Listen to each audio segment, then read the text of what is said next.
Sophie de Wessex a été accompagnée par une escorte pour son déplacement du 10 mai dernier. Une moto de l'escorte a heurté une femme de 81 ans, catapultée à 40 pieds de l'autre côté de la route. La victime de la moto, membre de l'escorte de Sophie de Wessex, vient de mourir. Le mercredi 10 mai, un policier en moto assurant l'escorte de Sophie Wessex percute une femme âgée de 81 ans. Après près de 2 semaines de lutte, la femme âgée, gravement blessée, est décédée comme le rapporte son fils. Hélène Holland, rappelle le Mirror du 24 mai, avait été projetée à 40 pieds de l'autre côté de la route après que la moto l'ait heurtée, selon un témoin oculaire. La femme âgée de 81 ans était sur l'itinéraire sur d'un passage pour piétons, déclare son fils Martin au BBC. Selon les informations de la police, Hélène Holland a été heurtée à l'intersection de West Cromwell Road et de Warwick Road à Earl's-Court, dans l'ouest de Londres. D'après le porte-parole de la police, les ambulanciers du London Ambulance Service et du London Air Ambulance sont intervenus sur place. Hélène a été transportée à l'hôpital dans un état critique.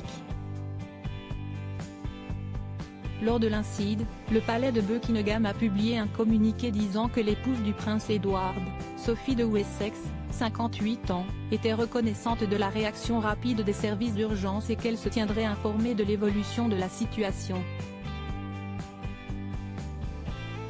Sophie de Wessex, la victime, a subi des dommages irréversibles. Hélène Holland s'était battue pour sa vie pendant près de 2 semaines.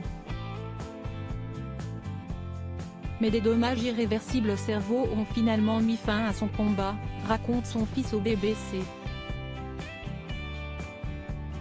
La quinquagénaire, heurtée par une moto escortant la duchesse d'Édimbourg dans un passage piéton, a subi de multiples fractures et des lésions internes massives, précise son fils Martin. L'enquête sur cet incident impliquant l'escorte de Sophie de Wessex est entre les mains de l'Office indépendant pour la conduite de la police ou OPC, précise le Mirror.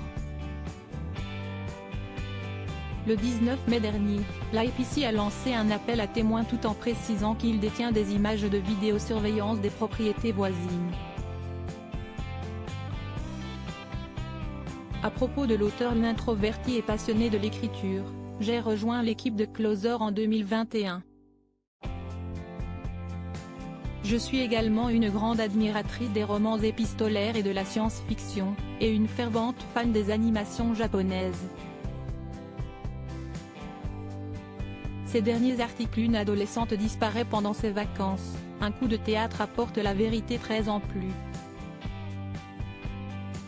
Son bébé de 9 mois meurt mystérieusement, sa théorie est effrayante et astrologie, ce qui attend les balances au mois d'avril.